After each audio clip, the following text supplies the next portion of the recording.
Domiteo.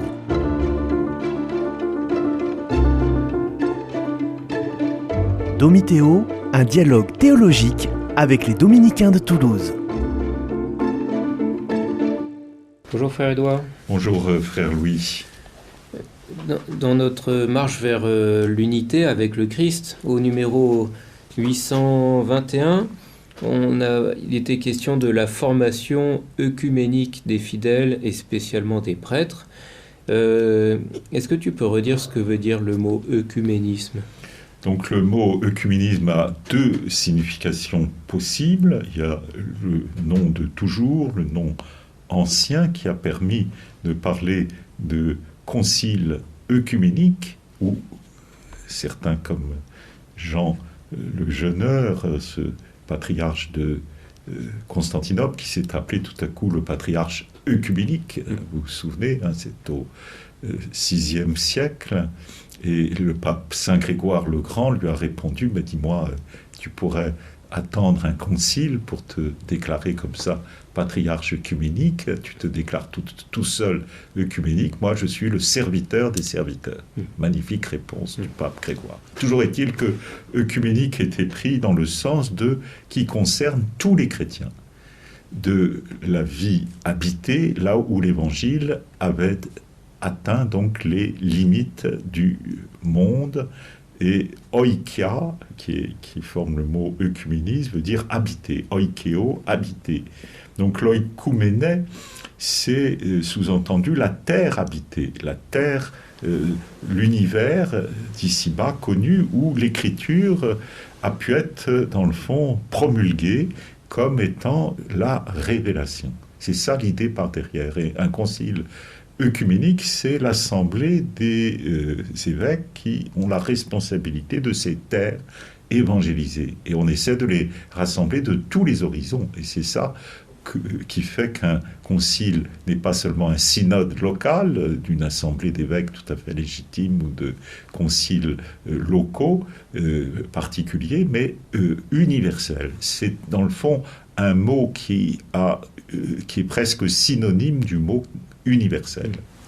Alors, ça c'est l'œcuménisme en acte qui a toujours existé, c'est-à-dire faire l'assemblée générale des chrétiens, mais il existe un autre sens qui est plus récent, qui date donc de ce renouveau chez nos frères protestants, quand ils ont voulu organiser la mission d'une manière qui puisse ne pas être toujours en lutte, en opposition, en situation donc de zèle conflictuel entre les différentes branches du protestantisme.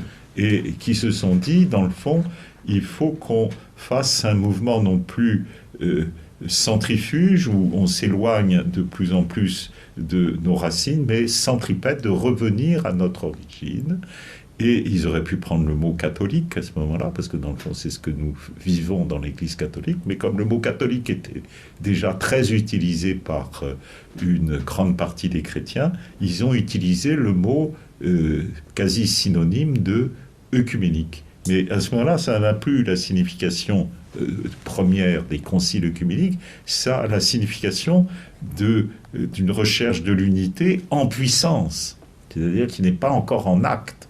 Tous ces groupes protestants ne formaient pas une seule église, mais formaient des rencontres où ils se rassemblaient dans la différence, presque dans la diversité, j'oserais dire, puisqu'ils étaient tellement différents au point de s'être parfois disputés violemment entre les différents groupes que nous évoquions dans une autre émission, entre les réformés, les luthériens, les anglicans, les ménonites, les baptistes, et puis les groupes d'églises libres, les groupes Assemblée de Dieu, pentecôtistes, etc. Parfois, ils s'étaient littéralement excommuniés. Donc il y a eu un très bel effort tout au début du XXe siècle d'un espèce de retour à l'unité.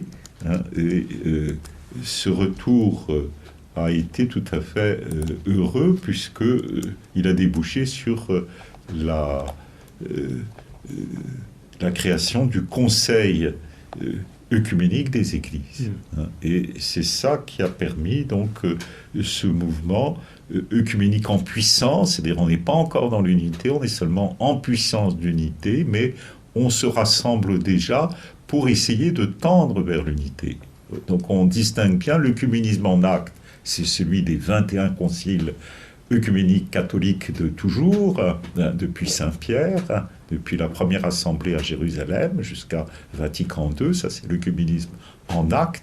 Et puis vous avez l'œcuménisme en puissance, qui sont ces assemblées de chrétiens de diverses confessions qui n'arrivent pas encore à s'unir totalement, mais qui tendent à le vouloir pour faire une sorte de remontée aux sources et qui font un œcuménisme en puissance. Et ce conseil continue encore aujourd'hui ? Oui, le Conseil œcuménique des Églises a des assemblées, il forme plus de 500 églises, et c'est un vaste rassemblement avec un secrétaire général qui est désigné par ce conseil œcuménique des Églises. Il y a eu différents types de secrétaires généraux du Conseil œcuménique des Églises. Le Conseil œcuménique des Églises est né en 1948, donc juste après la Deuxième Guerre mondiale. Il y a eu d'abord Wilhelm Visser-Houft, un réformé, puis Carson Black, un presbytérien, et puis après ça un méthodiste, un deuxième méthodiste, puis un membre, Konrad Reiser, qui était chef de l'Union des Églises évangéliques d'Allemagne, puis de nouveau un méthodiste, un luthérien, et puis finalement, actuellement, un calviniste après un bref temps qui a été confié à un orthodoxe d'une manière transitoire, en intérim. Ah oui, oui. Donc ce sont des secrétaires plutôt protestants, très visiblement, je viens d'en dénoncer leur origine de chacun, et ce sont des assemblées donc à tendance protestante. Ah oui. Et l'Église catholique est invitée à ce conseil ? Alors l'Église catholique ne s'est jamais rassemblée avec le Conseil œcuménique des Églises, d'une part à cause de la réticence protestante vis-à-vis d'elle, qui, si un jour on votait à la proportionnelle, évidemment l'Église catholique l'emporterait sur toutes les décisions, puisqu'on est bien plus nombreux qu'ils ne le sont, et d'autre part une réticence aussi du côté catholique qui, depuis Pie XI, a mis en garde contre le relativisme qui risquait d'advenir, et nous ne participons que depuis le Concile Vatican II à une commission du Conseil œcuménique des Églises qui est foi et constitution, qui était une assemblée plus antérieure par rapport à une autre institution qui était plutôt centrée sur l'agir. Et ces deux institutions s'étaient d'une certaine manière unifiées, de telle sorte qu'il n'y ait plus que le Conseil œcuménique des Églises, mais au-dedans, il y a toujours ce bureau foi et constitution. Et depuis Vatican II, alors nous sommes invités à part égale, en nombre de théologiens, à participer aux rencontres de foi et constitution. Donc il y a très régulièrement des groupes de travail, on appelle ça des GMT, et ces GMT, groupes mixtes de travail entre l'Église catholique romaine et le Conseil œcuménique des Églises, produisent des textes très régulièrement depuis 1966.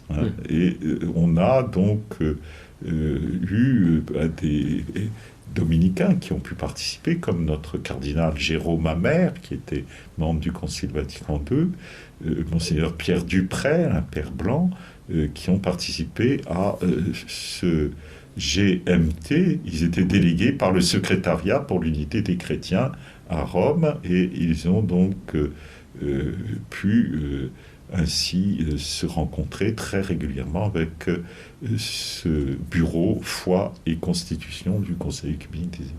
Oui, donc cet œcuménisme, du point de vue des catholiques, est actif aussi. Il y a un vrai travail fait. Il y a un vrai travail avec des documents très régulièrement publiés qui sont toujours intéressants parce que ça prépare d'une certaine manière la réflexion par exemple, baptême, Eucharistie et ministère en 1982, a permis des réflexions pour les synodes, pour la réflexion des synodes dans l'Église catholique. On avait ces textes qui ont aidé, et les visites aussi de nos papes au Conseil œcuménique des Églises à Genève a souvent relancé aussi le travail de ces groupes mixtes de travail. Et donc, il y a actuellement, on est au 8e groupe mixte de travail qui se réunit depuis 2016. Alors parfois, il y a des périodes plus stagnes, évidemment. Dans cet effort œcuménique, on a, à une époque, on a trouvé on a établi un credo commun, de telle sorte qu'on puisse... qu'on puisse exprimer par les mêmes mots une même foi.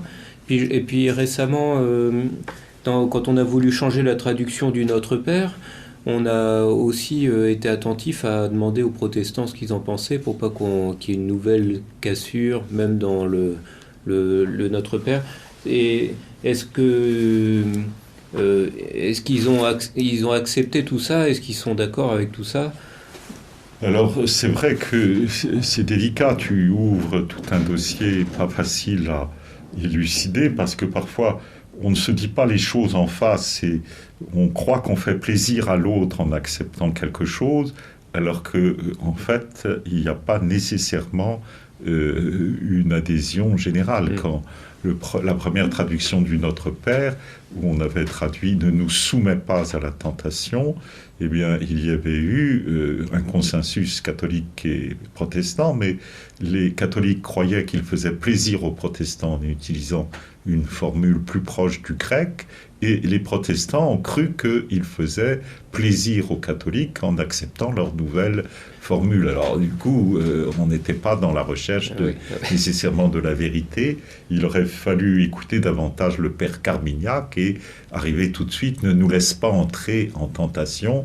On aurait eu une solution plus proche de ce que a toujours été la foi des chrétiens dans cette expression, qui a certainement été dit d'abord en araméen ou en hébreu par Jésus. Voilà. Merci, frère Édouard. À bientôt. À bientôt, au revoir.